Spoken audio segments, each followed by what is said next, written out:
Now, the Bram Weinstein Show on Washington's new home for sports, ESPN 630. Hey, babies. Hey, babies. Hi, everyone. What's up, everybody? What's going on? What's up, everybody? Happy home opening day for the Nats today. The Nats get the home at 4 o'clock, right? Yeah. Yeah, all right. Kind of a dreary day. All right. Who they got, Pittsburgh? Yeah. Who hasn't lost yet, right? Yeah. All right, then. 3-0 Pirates. Lily Dunn's boyfriend. He's good, right? Yeah. Lily Dunn's boyfriend. That guy. Skeens? Yeah, Skeens. Skeens. Skeens. Is that his walk-up music? That'd be pretty good Should if be. it was. He's not on the team, though. He's on AAA. He's in AAA. Oh, okay. Yeah, so. All right. He does. Well, the first thing that comes shows up. you how up-to-date I am on Pirates baseball. No, I mean, I don't blame you there.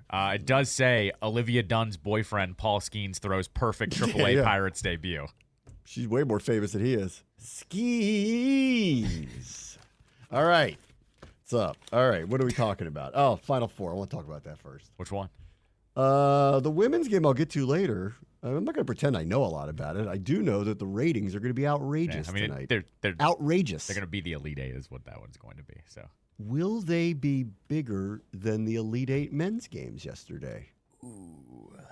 I got to see what the numbers are. Men's cooked up some good last-second storylines. Well, so they had Duke in it. Yeah. So that is just going to draw eyeballs in general. So if NC State played anybody else, I don't know what the numbers would have been. But because it was Duke, and then once they're losing, that's really fun. And still they have fun. a tight end playing that they're just feeding the ball to every play. That guy is my new favorite. I can't believe I knew nothing about him. Boy, is he fun. He's the basketball incredible. equivalent of the thick six. He's a magic of an trick. offensive lineman scoring a touchdown. He's a magic trick. He's unbelievable. I saw some quote from him where he said something to the effect of, I grew up watching a lot of Hakeem Olajuwon. Oh, okay. But I got the body of Shaq. Okay. And so I was like, that sounds about right. And no one seems happier playing basketball than that guy. I agree, He's actually. a big, giant smile It's on his infectious. face. Because he knows, too, once he gets the ball, he's like, I'm going to bulldoze you if you don't get out of my way. It's incredible, Yeah, really. He's it's got great. the moves. I mean, I don't know what that translates to, because in the NBA, can he pull this off on Anthony Davis? I have a hard time buying it. Probably not. Probably not. But he's fun. Well, not only He's that, really fun. The video going viral of him talking crap to the Duke fans. I mean, dude, way to play your way into America's heart. I mean, you talking trash to one of the worst fan bases in America. I'm sure they were great. not saying nice things Oh, to of course him. not. No. Of course not. No. That is the discourse, though, by the way, that, like, he does that, but if Reese did that on LSU, we'd have 15 think pieces today on why she's not good for the game because she talks right. crap. Well, women like, aren't allowed to talk trash yet. Meanwhile, this guy does it, and he's beloved. We're going to turn that corner soon. You're not It's like, allowed to come talk on. trash. Right, I know. Like the equality bar is still low on that stuff. Like everybody's like, they're going to tune in tonight because they've heard so much about this. So again, I want to go back to it. I'd like to see what the numbers are today from NC State Duke specifically, because it was Duke. Yeah. And let's see what the numbers are for Caitlin Clark, Angel Reese, because I bet they're going to be close because there's nothing up against it. Right. So that's going to be close. And even like my son was talking about it. Like, I want to watch that. And I'm like, I do too. Like, I want to watch that Well, too. not only that, that's the first. Well, I mean, there's 4 games. There's one going on right now, but the nightcap is UConn USC, which is also a legitimate matchup as well. Like, I know it's not the star power, but everyone's been talking about those two as well. So, yeah, I mean, it's a good night. Good night of hoops. You also know you've made it because a lot of people have pointed out that First Take's A block was about this game tonight.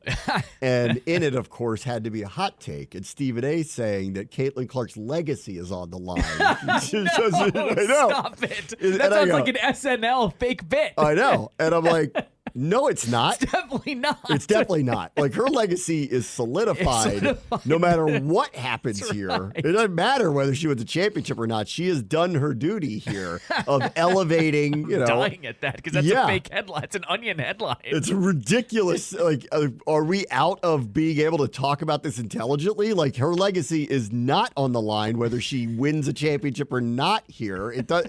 I don't even think it matters.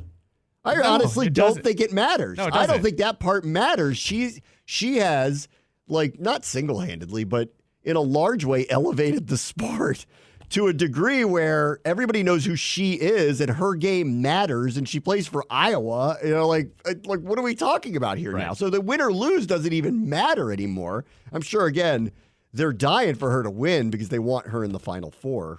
Right. No, of course. Absolutely. From a ratings they're perspective. They're in a win-win, though, with those two.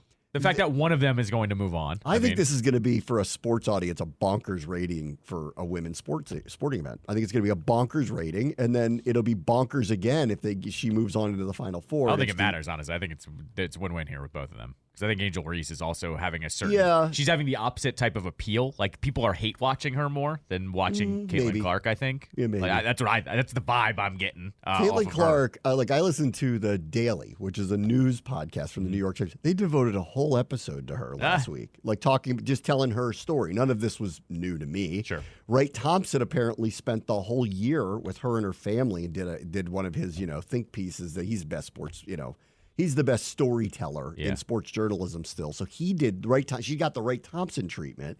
Now she got a daily episode, and I think it's like Stephen A. Smith. Her legacy. No, it's not. No, it's not. It gets bolstered if she wins. Right. It doesn't matter if she loses. She's done her job for the sport. The sport has changed because of her. I put her kind of in the class of Mia Hamm. Yeah, I would say that. Yeah. Women's soccer was around, for a while, and then all of a sudden she was just kind of so good that, all of a sudden, everybody was really, really, really interested in a very different way. And I think, that's what's happened here. Women's basketball has had legends in it. Gino Auriemma, Pat Summitt from the coaching circles. There's been a lot of great players. The WNBA has a number of great players. Diana Taurasi still playing in it. Might be the greatest women's basketball player ever for longevity and championships and all that stuff.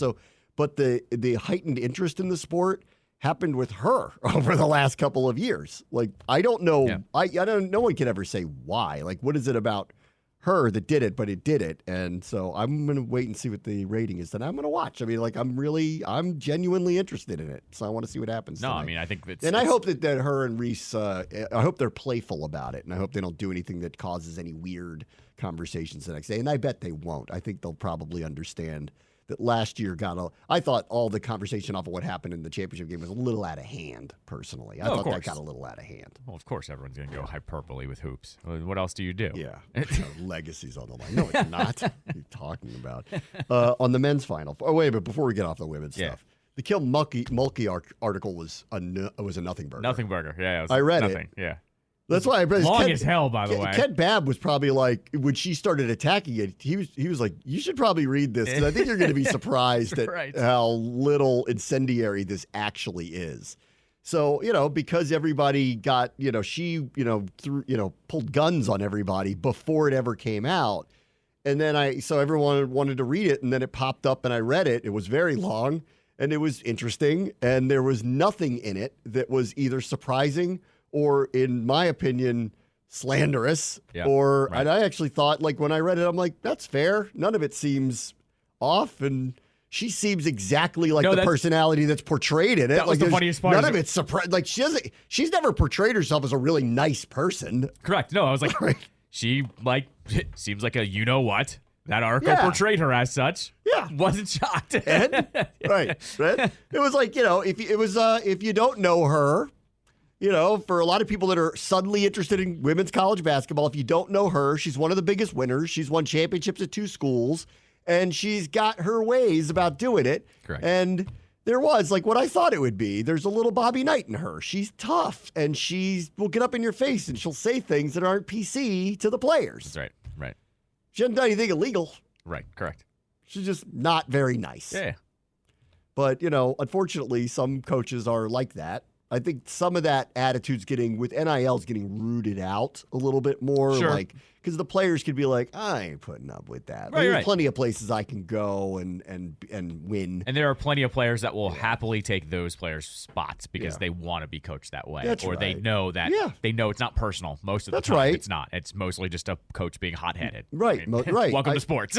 Urban Meyer was it wasn't like it was a secret that he was a you-know-what to everybody, but they won a lot, and so players went and played for him. Although you can't kick your kickers in the NFL, though. You can't do that. Well, in the NFL, NFL, see, this is where an attitude like that doesn't work in the NFL. That's right, because it's a literal professional environment. Like, and don't at me with Belichick's like that. He's not actually. No. He's not like, he's tough, and he's very detail-oriented, and he wants things, the circle closed. He don't want anybody talking. So there's rules, but he's not saying ridiculous. Like, you never hear that kind of stuff out of him. He's not that kind of person. All right, on the men's Final Four. All right, let's start with NC State, which is heater of all heaters. And I did see a good talking point for the shows this morning, which Jay Williams was asked this.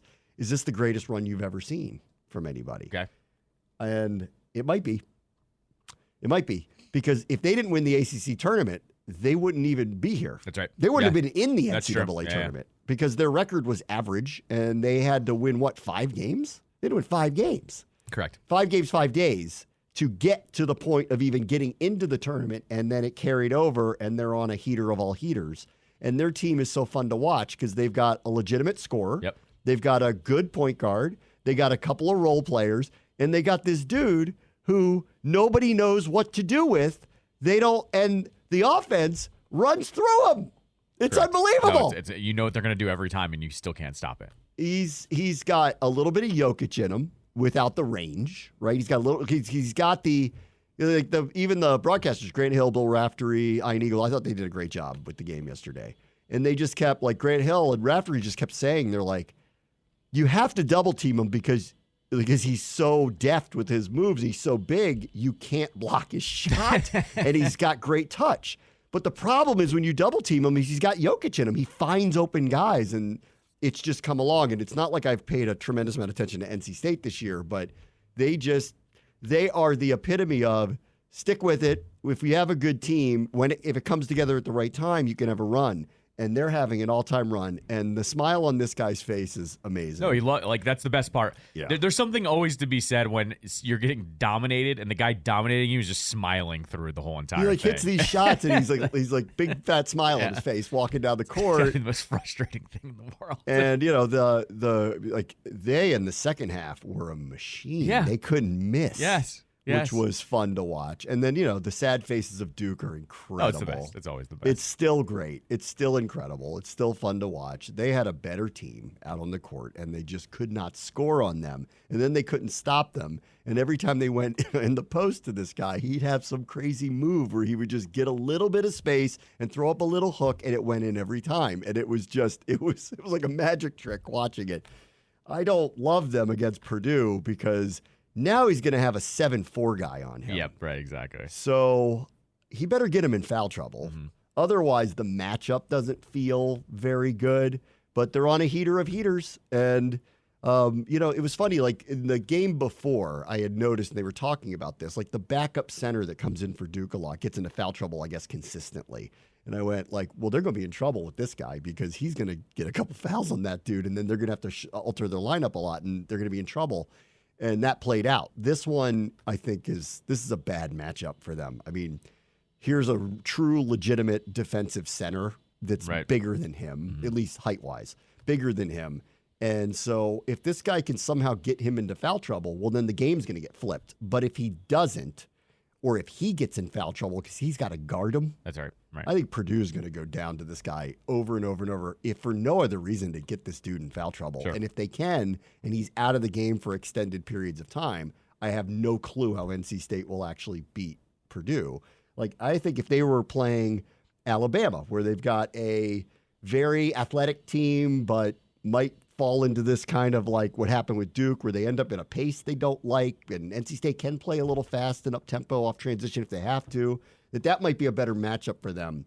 But against Purdue, feels like end of the line, but I thought end of the line would happen for them at least a couple times. So they're on the heater of all heaters, and I think that was a fair question to ask Jay Williams. Is this the greatest run you've ever seen? Because they do feel a little out of nowhere, or they've galvanized at literally the right time, and they genuinely enjoy playing with each other. Yep. And you could just see they're on the ride, but they take it like they don't feel like they're Cinderella. They aren't. Yeah, they aren't. They're right. an ACC team. They're not Cinderella.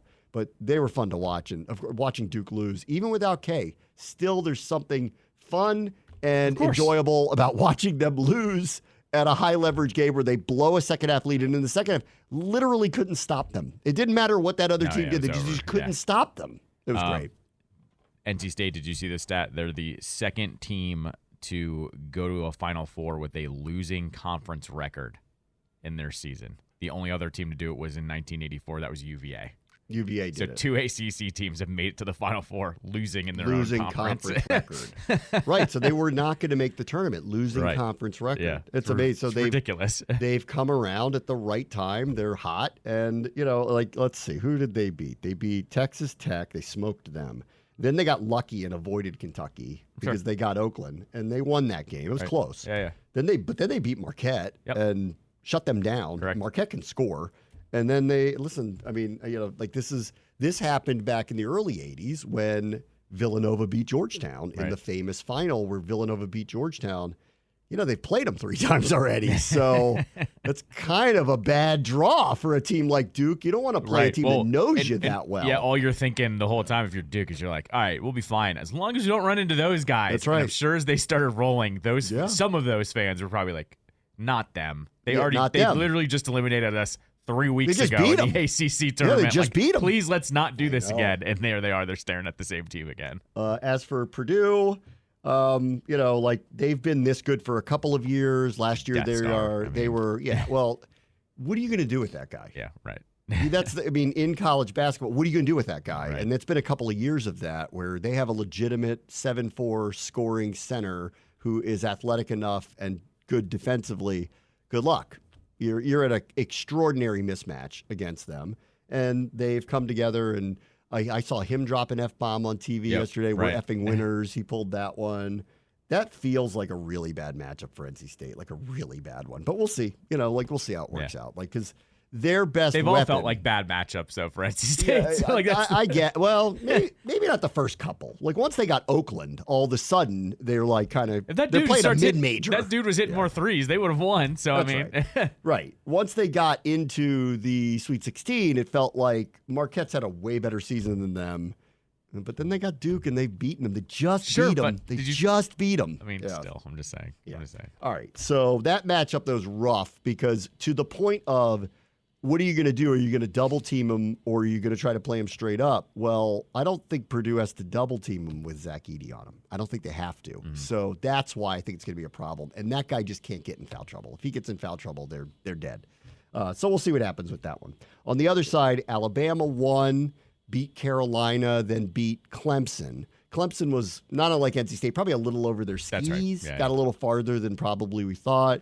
I can't believe it's the first time ever they've been in the Final Four. Ever. Yeah, they've been knocking on the door lately, though, of having for the good last teams. 5 to 8 teams. years. Yeah. Yes, for the last 5, they were never really a power in the SEC Correct. for a very, very, very long time. But they've been playing this sport a long time, and for them to have never gotten that far was actually a surprise when I saw that. So good on them. Definition of a football school too. Yeah. I'm just saying. Yeah, but we're in NIL territory now, and they got a lot of money in that athletic department. And that coach is good. Yes. He's another one. He seems like he's a piece of work, but he's good. This has been consistent now for a number of years where they're a very high seed and they're a really tough out. He was one, I don't know if you remember the discourse. Remember when old Turge got eliminated by him? Oh, they got a couple years ago. And people were going, hire that guy. Maryland's a better job. And I was going, I was like, do not overstep that you think Maryland is better than Alabama. Maybe hoops, legacy Maryland's better, but you're not going to leave that school anymore. They make so much money for everything. They got so much money. You're going to get all the players you want from them. So he's not going anywhere. And lo and behold, here he is in the Final Four. They'll get UConn. UConn's a machine. They had a 30-0 run in an Elite Eight game. So you'll enjoy this actually. 30-0. You'll enjoy this actually. We're doing the Caps Bruins broadcast on Saturday night, and we of course are producing the game. Me, Ben Raby, John, our engineer Tim are all talking, and we're just going about the game. And at some point, one of us goes, "Did anyone just look at the score of the UConn game?" And I'm going, "No, what happened?" They're like, They scored 30 straight points. I'm like, no, it's got to be a mistake. There's no way. There's no way that happened. No, we all had to scoreboard watch it. It was nuts. Incredible. It was nuts. And then the whoever was directing it got these reaction shots from the crowd that were just perfect.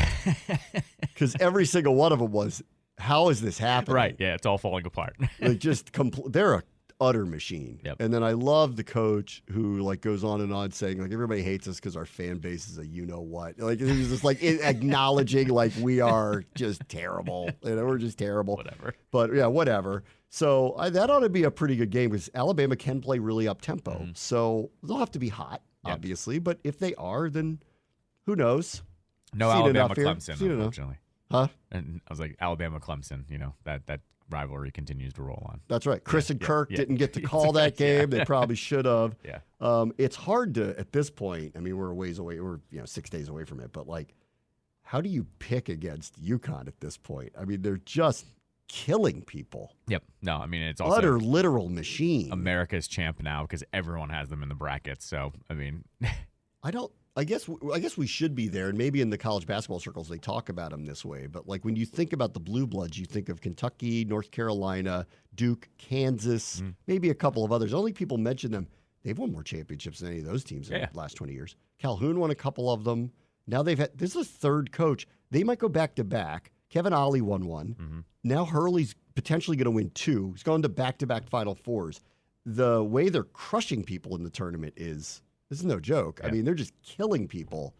I mean, how's that not the best college basketball program in the country running for the last 20, 25 years? It's valid. Third different coach doing it. Right. Third different coach doing it. They had an Eagles thing, too. Ollie won, and then it went sour really fast, and they Dougie P'd him and kicked him out. Right. And then brought in a new person, and then getting back to the Big East was a big deal for them. When they got out in no man's land, they were in a nothing conference. I think that kind of slowed them down. If you take out that dark period when the realignments kind of left them out in the dust, once they went back to the Big East, now all of a sudden they're great again. Yep. Well, they're tough. It's a good Final Four. I think we got a good mix. I agree. You got a good story on a power team, not a true Cinderella. Yep. And so, it's okay to believe, right, John? It's okay to believe on that one. Purdue is trying to pull the Virginia, where they lost to a 16 seed, but turn around and get to the Final Four the next year with basically the same team to try to win. UConn's defending champion. You don't get repeat champs very often. And Alabama's a first-timer, but first-time, long-time, at least for them, because they've been kind of on the cusp here for a few years now. This is a really good Final Four this year. No, really good one. All right, I got Ted talking about his big decision next, my favorite topic. Hi, everyone. I'm going to tell you why I did what I did and why I'm always right. We'll do that next. Bram watches show ESPN 630 Sports Capital. Not that I give betting advice because I don't want to, but I asked Callow because, I wanted to know what is Caitlin Clark's point total tonight. He said, 32? 32.5. That's a lot. Correct, yes. That's a lot. I mean, for anybody, that's a lot. If you've been listening to my show, I've been all over these ones because they're ridiculous. Like, the totals are ridiculous. That's a lot. The other night... Well, she did have, 30-something the other night, right? It was 2 games. It wasn't the other night, but 2 games ago was the one I told you about. It was 32.5, and then I think she scored a free throw to put her over at 33. I think that's what happened there. So they're on it with her total, but it's the point totals for the game. And the point total for the game is what? 168. 168. So 84 to 84 would because we're calling them evenly matched. Right. I just looked real quickly. There is not a score with anybody in the 80s. Right. Yeah. No, I'm well aware. In any of the games. No, I'm well aware. Nobody. I've been handing these out. Not a single one. Right. How did they get to that total? Right. Not that I know anything about this, but I just looked at the scores of every game for the last 5 days in that tournament. There's not a single team that scored over 80 points in any game. Right. Exactly. At all. Yes, correct. How would they have landed at that? They must think it's either going to be higher scoring or it's going to overtime. It's the only thing I can think of why it would be that high. I don't understand this at all. Yeah. I've ridden the unders for the last 3 games with them. Let's see. South Carolina hasn't hit 80 against anybody. And see, none of these scores, none of them are in the 80s. None of them. Not a single one of them that I've seen in the last slate of games. Trust me, well aware. How did they? Vegas isn't stupid. How'd they land at that number? I think Vegas is getting dummies that don't know the scores. Caitlin Clark's going to score 60. Yep. I no joke. I think that's what they're doing. And they're like, that she's going to have a Kobe night. You have she's going to go 70 by herself. And then you have jabronis that and are then, going. Stephen A. Smith has to talk about her legacy if she scores 70. I think mainly, though, you have jabronis that are going, they play 4 quarters, high scoring. Every single score is in the 70s or lower. So, I mean, off by 25 points on an over-under. 99.9% of gamblers are suckers, so I guess they're doing something right there. It means clearly people are betting the overs on that. I don't want to risk my job, so I will not bet on this. But that one reads to me like stay tuned for my show. That's a little high. Yeah. Correct. All right. Ted. See, I saw this piece from Front Office Sports. I didn't realize he did a podcast, so I'm gonna have to listen to this now. Yeah. I'll listen to it. But they put the headlines of the podcast of what he talked about, and he went through a bunch of the things, and he was asked about a few things that he doesn't like to get asked about. So Eric Fisher posted this. He used to work for the Post for Front Office Sports. And he was on this podcast with them, and here are the highlights of the interview that they had with him. He described Muriel Bowser as the hero of the story for the person who continued to talk to him even though she didn't have to. She overcame, in his opinion, in an integrated way, all of our objections, so it just felt natural to get there. And this is where I started this whole process with going to Virginia. It isn't just him taking advantage of what looks to be a major sweetheart deal for him. The city does need to work with him as a partner, and they dropped the ball on a lot of that stuff. It's not their fault that crime is rising across the country and in their city, but it is their fault if they don't do something about it when a major stakeholder says, please do something about it. It's not their fault that there's a lot of commercial vacancy because of a lot of things that happen with hybrid workforces, and specifically in Washington with the D.C. government and bringing people back to work. But they need to do something about it. They're the policymakers. They're the ones that need to do something about it. And they need to figure out a way to get business to come back in. If bars and restaurants are closing in and around Capital One Arena and their food isn't crap, then I don't know how that's happening. It's the one place where thousands and thousands of people are showing up every night. How are you not doing okay to survive? That's on the city too. When he complained about, I have to get extra security, he really shouldn't have to. The city needs to help him with that. And so when he says she agreed, she integrated, overcame, it's the word he used. She overcame all of our objections. I agree. In actually listening to all of what happened, some of it was it fell apart in Virginia and they kind of had to go back, and you can describe that however you want to describe it. But Muriel Bowser stood in there, didn't turn this into a pissing contest publicly, and then behind the scenes was addressing a number of these things that he had an objection to that she agreed was a real, actual problem. So good for them. Yep. No, 100%. And I do think I kind of predicted this. You saw the number, right? $515 million. Yeah.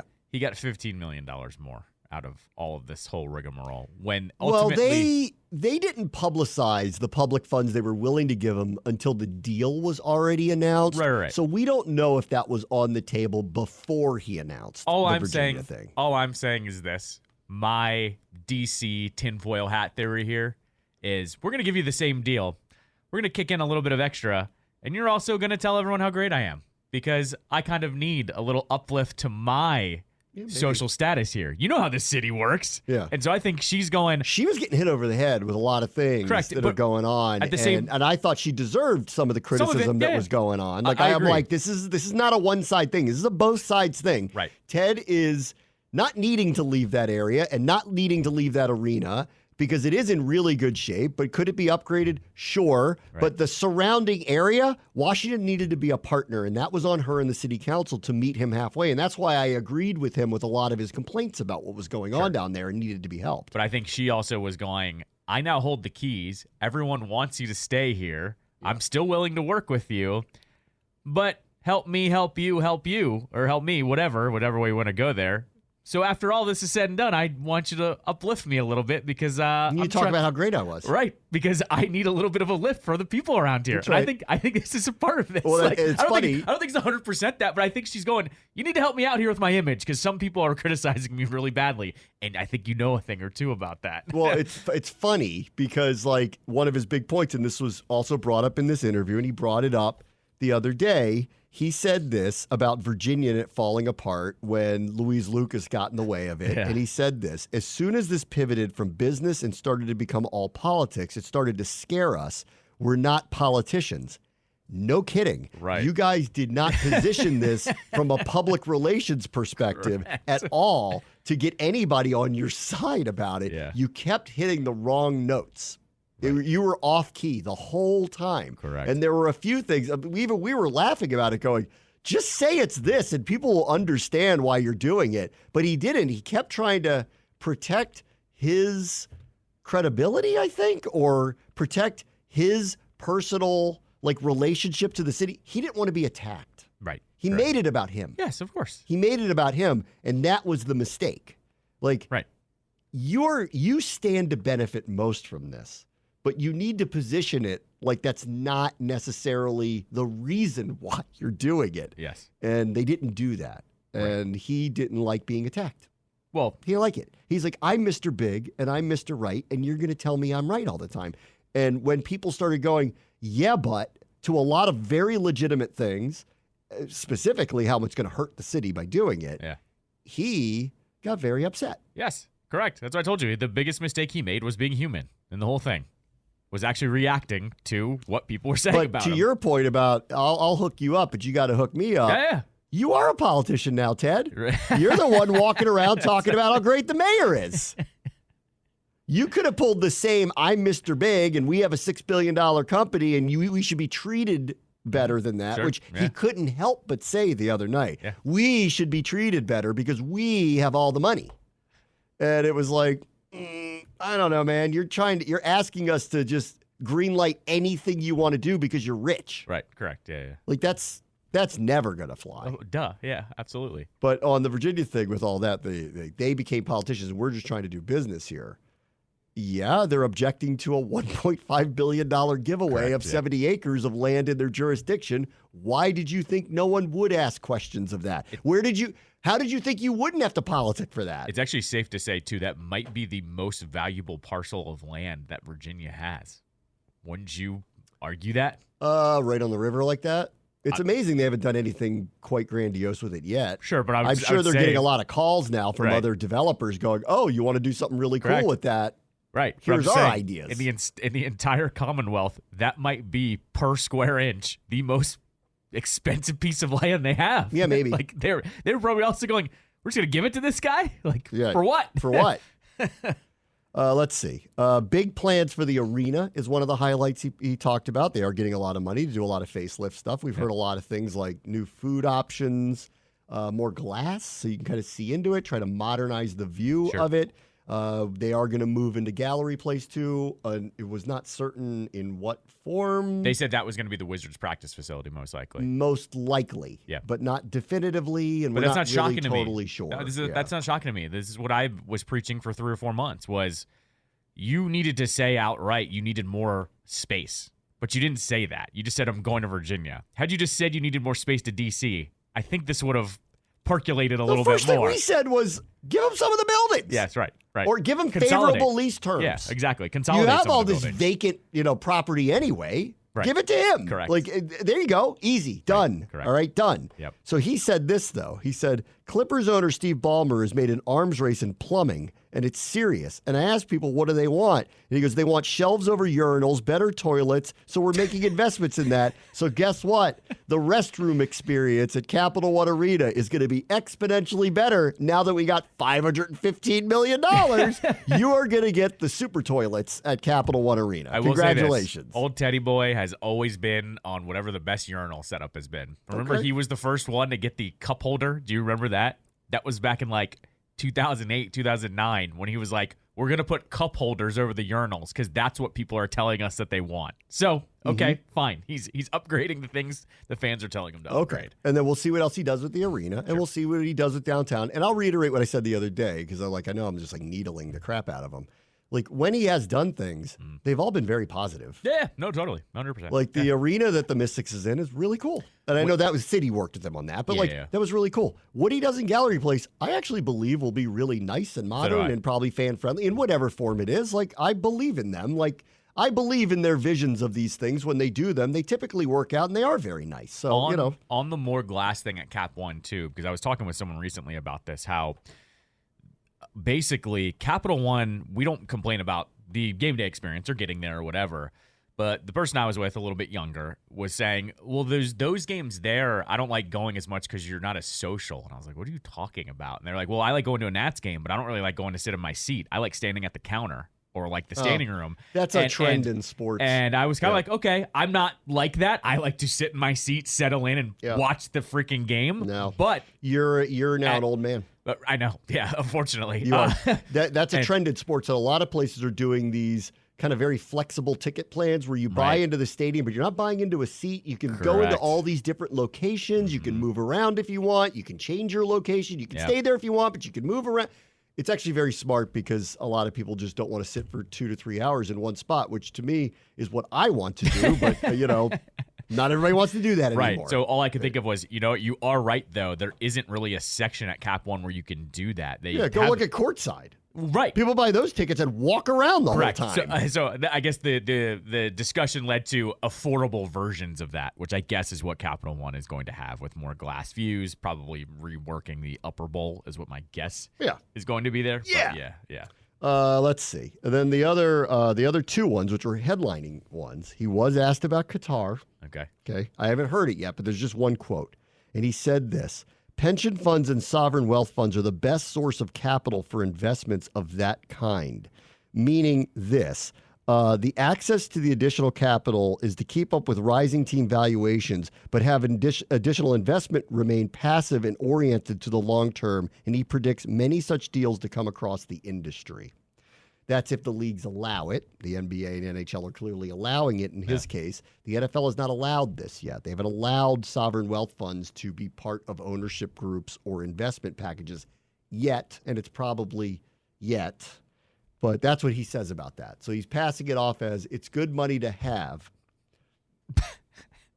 I disagree. But, it's more money than I'm ever going to see in my life. So whatever. And, not unlike the Virginia until we hit Powerball for $1.2 billion. He keeps telling us they're a passive investor and they have no say in anything. And I just don't believe anyone gives you $400 million and wants no say in it. Do what you want with that. There's a phrase called cashing in, which they can do at any time. That's right. When they just decide they want to take away their $600 million from you. Right. They're going to ask you to do something. Well, some of this, it all kind of lines up. Like, he took the money, and it was like, what do you need the money for? And then all of a sudden, boom, they've got this new development plan. Right. So, okay. And then when that was falling apart, I'm sure there was a phone call about what are you going to do? Well, because, we already gave you this money, and we are passive investors that want to know where our money is going. Well, no, don't forget that. Go off what they said. That money was only for Monumental Network. Oh, yeah, right. I'm just telling you the fact.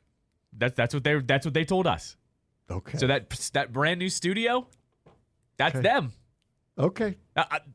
I'm just going by what they're telling me. Fine. Now, did it cost $400 million? I don't know what studios cost. So $400 million. I can't imagine. I can't imagine it does either. But he told you how many miles of cable there are. That thing they made was not cheap. Right. I'm actually very happy they made this because most places are not investing in media this way. But the 32 monitors he's telling you about. Listen, I could go to Best Buy and get really nice monitors. It's not $400 million. Okay. Last thing he said this, plans in baseball. He was asked about it. Yep. And he said this because the Lerner family has taken the team off the market for now.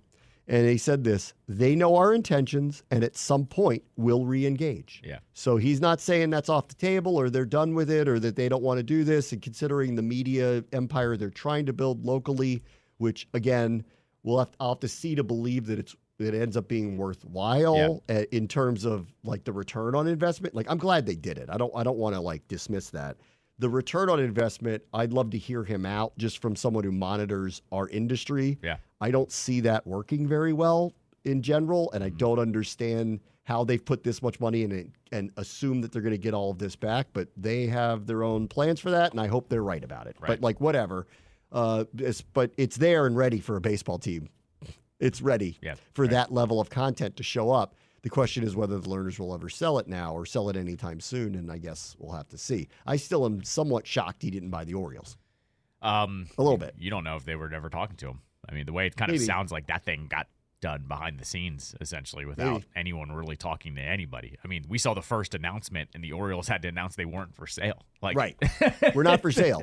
Yeah, you are. Then 3 weeks later, no, we're not. Been sold. We've been sold. We're not for sale. Right. We've been sold. That's right. Yeah, exactly. It's not a lie. My prediction, we've been sold. Yeah, right. My prediction on that is Ted probably takes on a heavier investment in the Nationals in exchange for their rights, is what my guess is there. He probably tries to offset the cost by having their games. That's what my thought process is. If the Learners don't outright sell it to them. Let's see. I will only mention this for a moment. They are going to do alt casts of the Capitals and the Wizards. Mm-hmm. A few of them for the rest of this season, and I assume more next season if they go over pretty well. It's nice to see Steve Buckhantz is going to be back on the Wizards one.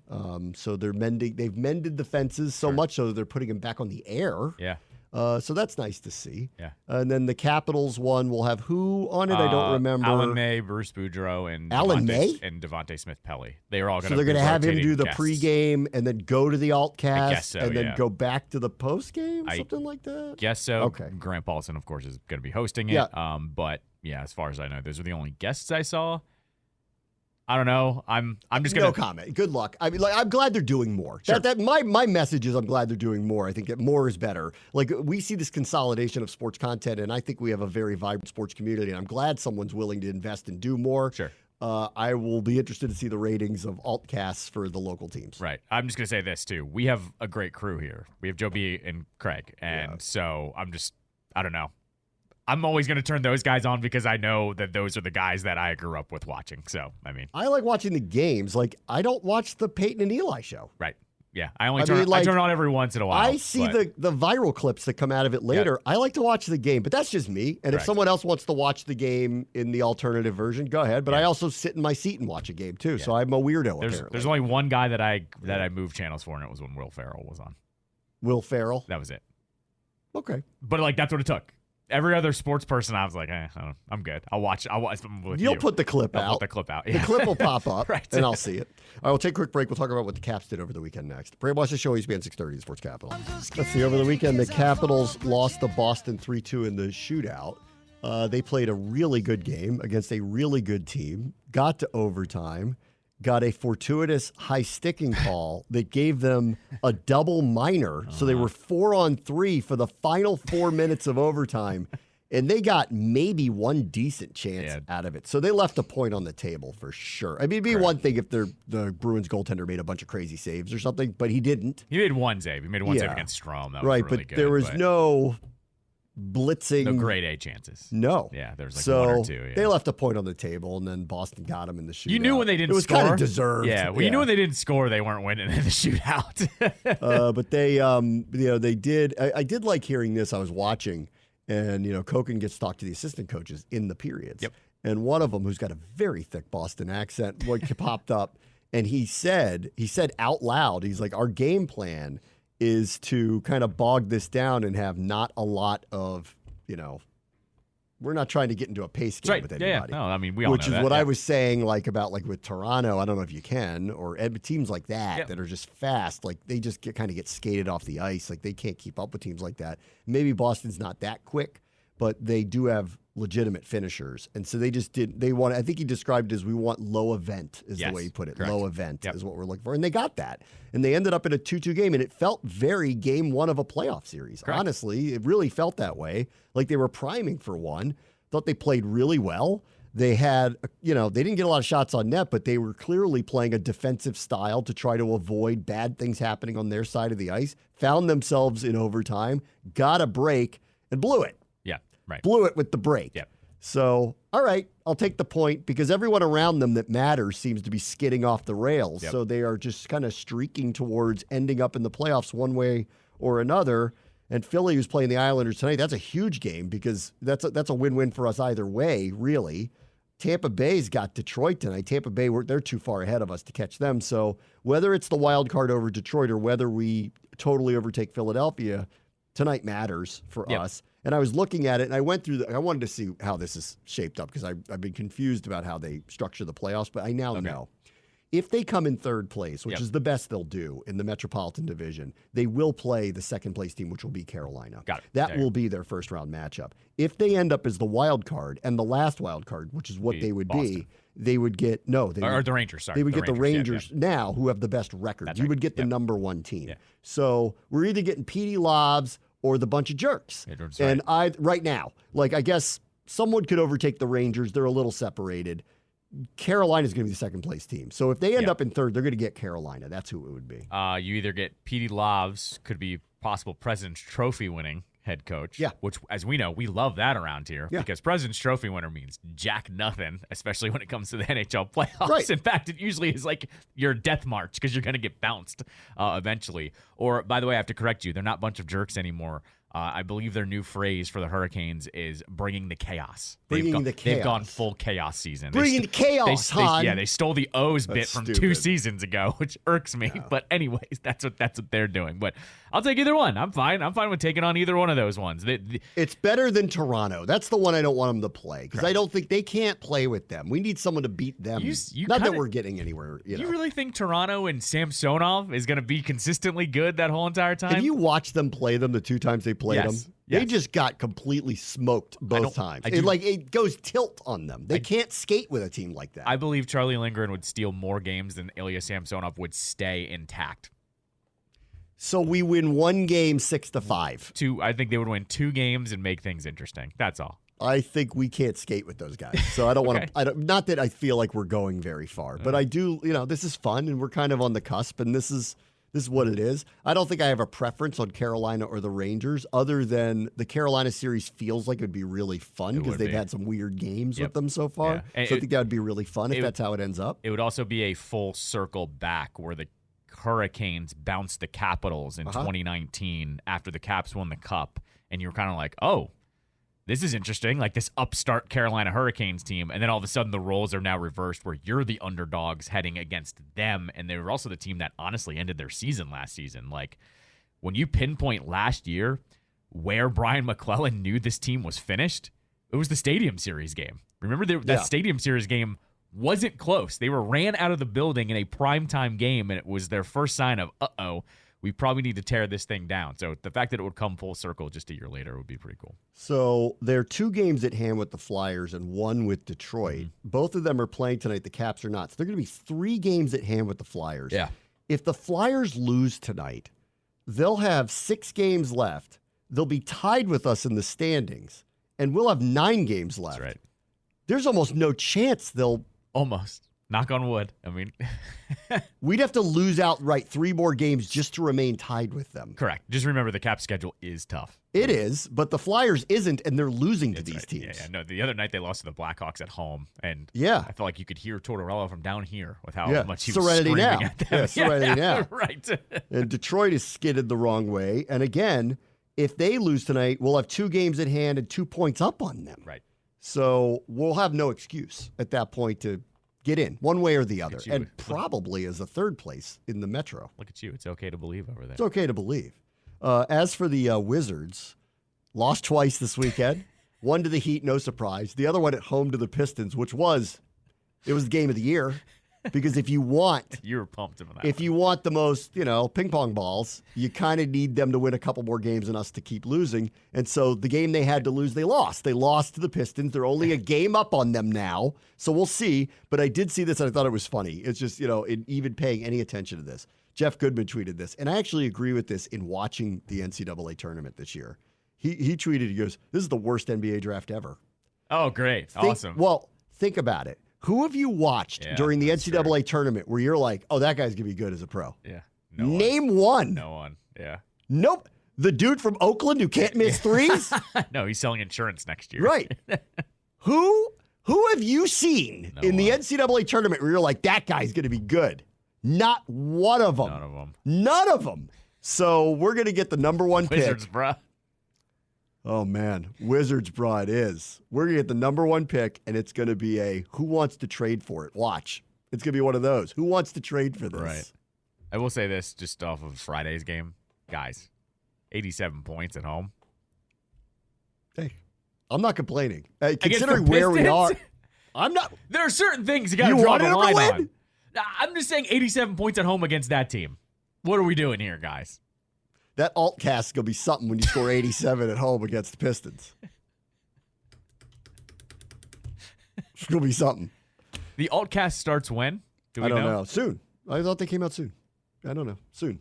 The opponents they play for that alt cast. Good luck.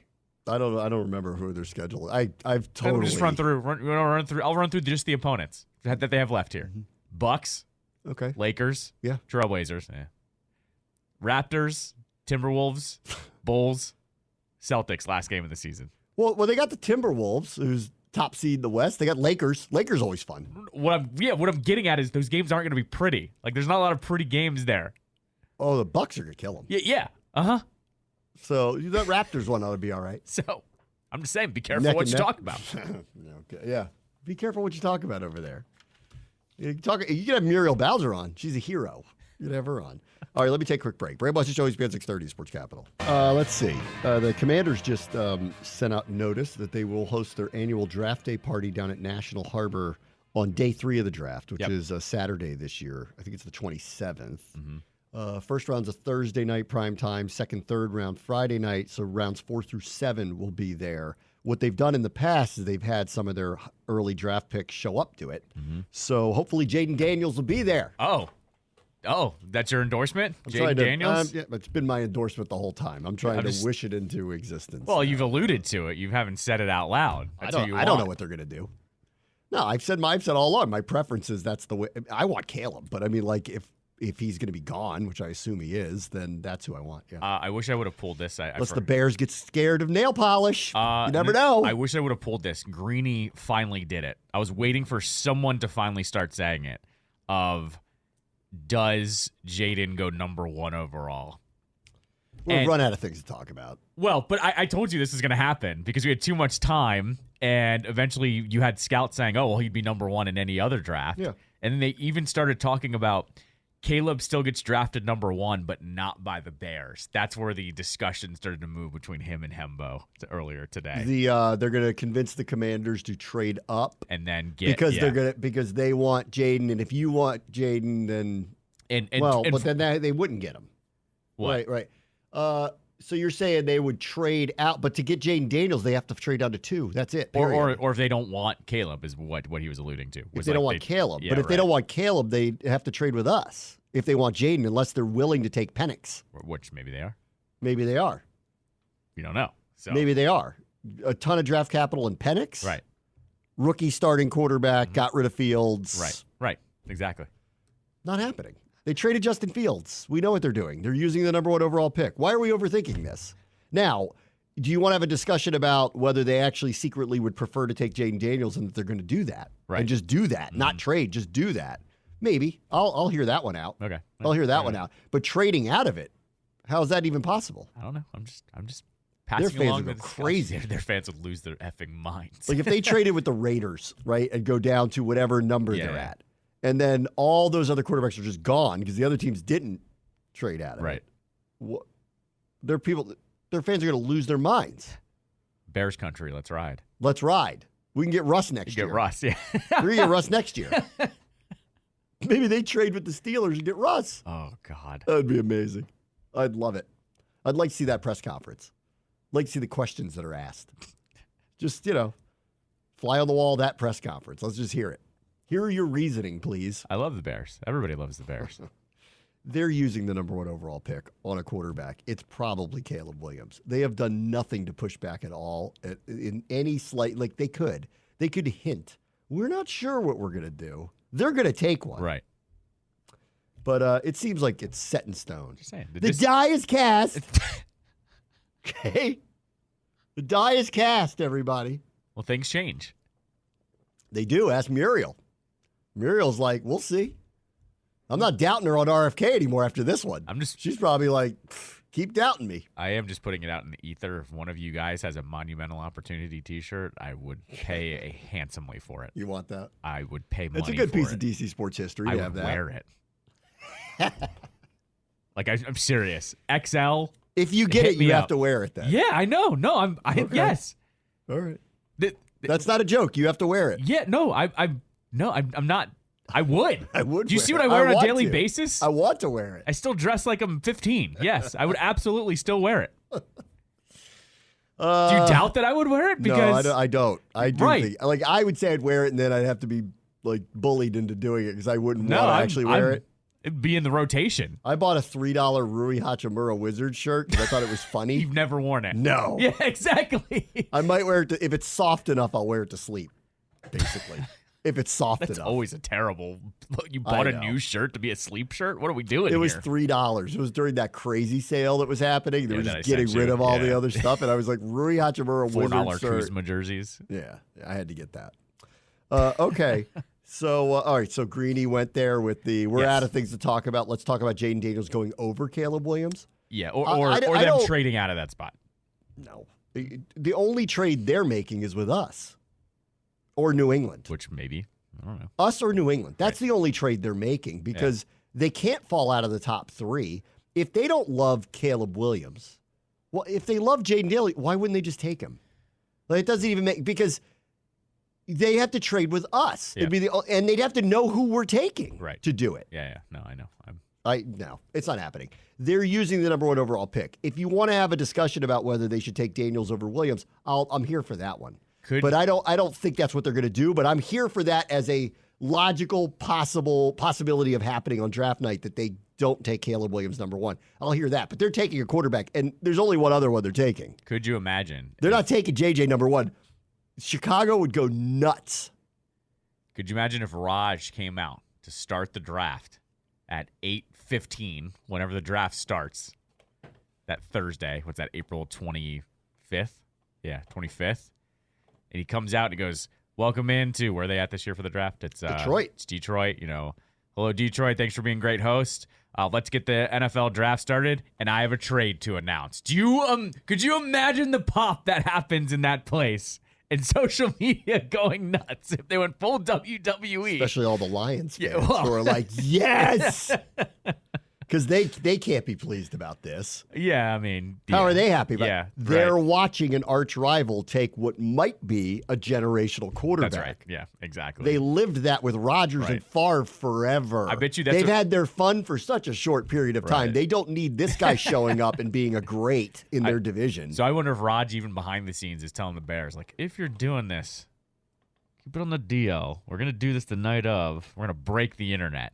Because the NFL is just king of everything. Here's the thing, though. It just can't get out to Schefter, who preempts it and says it before they even do it. Duh. Him and Rappaport are doing it an hour before. Rodgers is, Goodell is probably like, Chef, as you know, Chef, Rapp, put a lid on it for this one time. One time. Don't say a word. And we're going to shock the world. Yeah. Yeah. And people just go, do you ever want to host this event again? That's right. Yeah. Do you ever want not? You ever want an insider? You want to be an insider still, right? Yeah. But then it's like Brad Bigg, Chicago Tribune.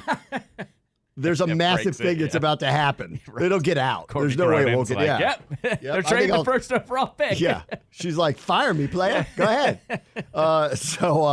So anyway, all right, I'll hear out the discussion of they would take Daniels over Williams. I'll hear that out. I don't think that'll happen, but I'll hear that one out. All right, so Commanders Draft Day Party, National Harbor. I would think they're going to have some of their people. They did last year. They brought a lot of them last year. Like Howe, Allen. Jahan showed up a couple years ago. I think Jahan showed up to the one a couple years ago when he was the first-round pick. So I think they're going to do that again. So hopefully, maybe the new quarterback, whoever that is, Jaden Daniels, will be there on that Saturday. It'd be nice. He'll be there. He will not be interacting with fans. I guarantee you that. Why not? RG3 did the same thing. He was there for day 3 in 2012 at FedEx Field.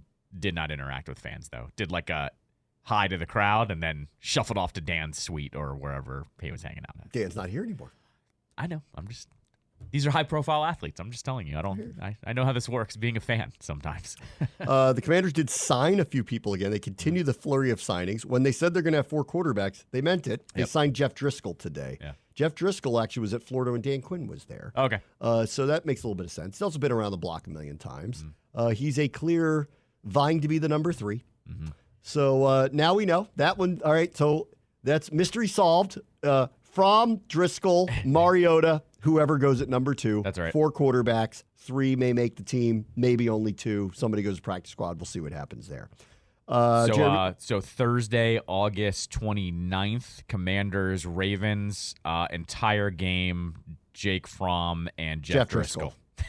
Well, this also to me also reads they're not that I think they would, but they've done it before, Kirk and RG3. Mm-hmm. They're not now drafting another quarterback later in the draft as the flyer. That's right. Yeah, I don't think. Exactly. I don't think they're doing that. So that's they're basically telling you that. That makes sense. They got another running back, Jeremy McNichols, been around the block a lot. Yep. So we'll see. It's competition. We'll see if he makes the team. And then they signed Olibide Zaccheaus, who went to UVA, was with the Eagles last year, was with the Falcons before that. He's a speed receiver, slot receiver, short, 5'8", 5'9", short guy.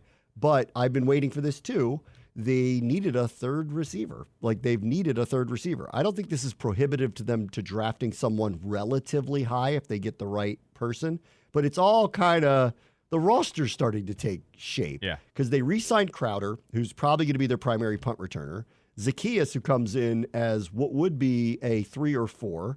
De'Ami Brown's still on this team, so I would be interested to see how they feel about him when we get to OTAs and camp and all that stuff, because he still is on the team.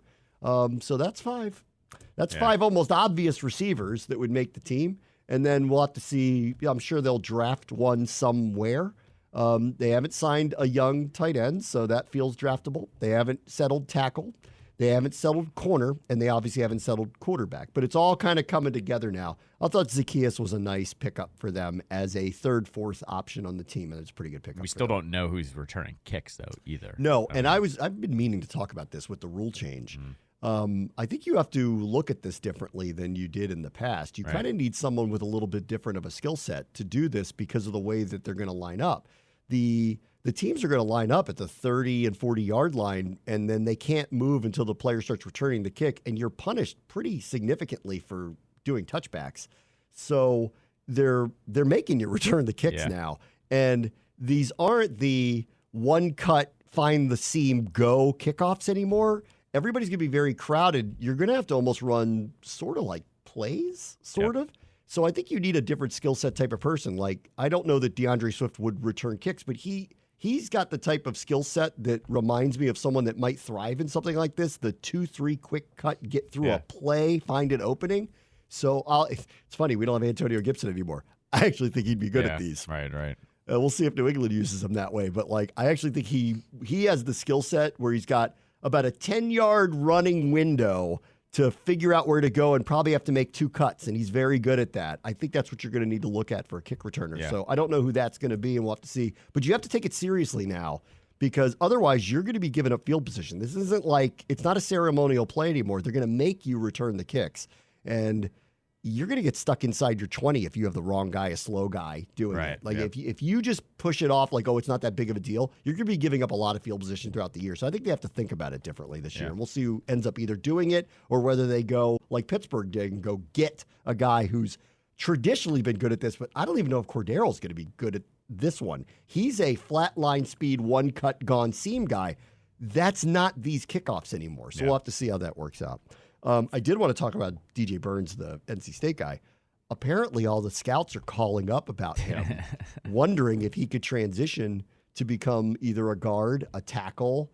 I doubt a tight end. I don't think he's fast enough for that. But him as a tackle-eligible player, he's got great hands, is interesting. And there have been a lot of examples, not like this, but a lot of examples of guys becoming tight ends that were power forwards. Right. But they're so athletic and they got great hands that they become tight ends. A lot of them have transitioned this way. This would be the first I could think of, I'm sure there might be others, where a basketball player who's really a center, because he's built like a center, could turn into a tackle and become that. So I actually think that probably the interest is semi-real, and I wouldn't be surprised if there's not a tremendous amount of interest in the NBA in him, because I don't know whether there are, because he's a big size, he's got great touch and all, but I got a hard time with him with the athleticism of the NBA players, especially the stretch fives. How's he covering anybody on the perimeter? I have a hard time seeing him in the NBA, but in the NFL, I don't know that that's unreasonable, actually, that some people are looking at him going, bring him in. Let's see if we can develop him. He's a great athlete. Let's see if we can develop him to become a tackle. I don't know. No, I mean, athleticism gets you a roster spot in the NFL these days. I mean, yes. How much wasted breath did we have on Sammis Reyes? Like, the guy didn't play. They brought him in because he's a tremendous athlete, mainly as a basketball player, had not played football before, and they tried to spend a couple of years bringing him along to be a tight end. Right. Like, I haven't heard this with offensive linemen. Correct. Because, blocking Nick Bosa is an interesting job. That's not just a physical thing. That's a mental thing, too. Like, it's a point of attack that is takes a certain kind of mindset, too. One or two mistakes get you in foul trouble in basketball. One or two mistakes get your quarterback killed. That's right, yes. Or has a sack fumble or flips a game. Right. So we'll see. But he's an interesting prospect, I think, for them. Right. Zeke back to the Cowboys is gaining steam. That is a big name. And the reason why it hasn't happened is I think they know he's got very little left in the tank. Right, and that would be more ceremonial and probably for red zone.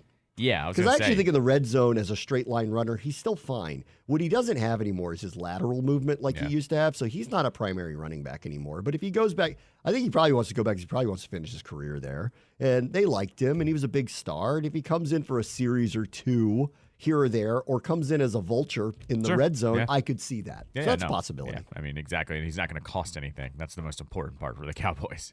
Favorite revelation over the weekend was Matt LaFleur telling everybody that he was completely caught off guard by the dumping of Aaron Jones and the signing of Josh Jacobs. Mm-hmm. That he wasn't told about that and didn't expect it to happen. It said, all he put it was, I knew there were some issues with Jones in his contract, but I didn't know we were going to end up doing this. Yeah.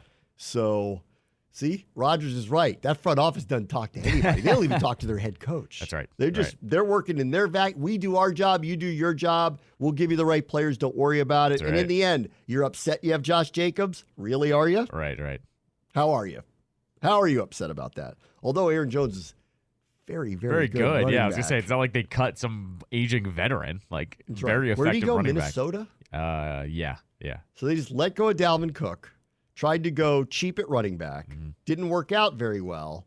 Spent to get Aaron Jones to come back to be there when they don't have a quarterback. Correct. Okay. You remain in the bucket of I don't know what you're doing. Right. Well, I don't know what you're doing. We just don't know who. Yeah. Well, they're probably desperate. They're getting Penix, I think. I think they're going to try to get up to New England. They're going to try. I think I think it depends. Well, actually, no, I think they're going to try to get to New England. They're going to try, but they're not going to. They're going to get Penix. The rumor is the Raiders are dying to get Jaden. That means they got to get to us. Right. We're probably not trading the pick. Either way, whether we take Jaden or Drake May, I don't think we're trading the pick. I think we're taking a quarterback. So they're desperate to do it, but that's who they want. Right. The reporting now is Minnesota loves May, which actually makes sense. This is Kevin O'Connell. They want a standard pocket quarterback. Those are the quarterbacks with Shanahan, with McVay, with LaFleur. I know Love can move, but he really is a pocket quarterback. He can move, but he's a pocket quarterback. That's May. So I bet you Minnesota is hot to trot to get May. So if New England doesn't love him, maybe. Right.